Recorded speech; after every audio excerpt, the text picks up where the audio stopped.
আসসালামু আলাইকুম এভরিওয়ান। মানুষ যেমন একটা নিরাপত্তা জায়গা বা স্থান খোঁজে, পাখিও তেমন নিরাপত্তা জায়গা বা স্থানের প্রয়োজন হয়। এখানে আমার আব্বু লাউ গাছ লাগাইছে, তো ওইখানে ঘুঘু পাখি ছোট্ট একটা বাসা বাঁধছে কোনো রকম। তো এখানে দুইটা ডিম আমাদের দেখে পাখিটা উড়ে গেছে। আমার আব্বু এখানে কাউকে আসতে দেয় না, বা কাউকে এই লাউ পাতা বলুন বা লাউ বলুন কাউকে ছিঁড়তে দেয় না। আব্বু নিজের হাতে ছেঁড়া সবাইকে দেয় বা নিজে বাসায় নিয়ে আসে। তো আব্বু এখানে গেলে পাখিটা উড়ে যায় না, ভয় পায় না আর কি। আর অন্য কেউ যদি যায় তাহলে পাখিটা উড়ে যায়। তো আব্বু বলে যে এখানে আসলে ওইদিকে না যাইতে।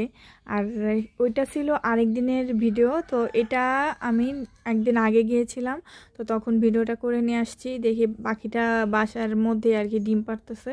তো আব্বু বারবার বলতেছে ওদিকে যাইস না, বা ওইখানে ওদিকে বেশি তাকানোর দরকার নেই। তো তারপর আমি বলি যে একটু ভিডিও করে নেই, হয়তো বা বাচ্চা ফুটানোর পরে পাখিটা চলে যাবে বা এখানেও থেকে যেতে পারে। আর এখানে থাকা তো অসম্ভব, কারণ লাউ গাছ কেটে ফেলে তো পুরো ফাঁকা হয়ে যাবে। তো এখান থেকে অনেক কিছুই বোঝা যায়, মানুষের মতো এমন সব মানুষকে তো বিশ্বাস করা উচিত না। দেখে বুঝে শুনে কিছু মানুষকে বিশ্বাস করা উচিত।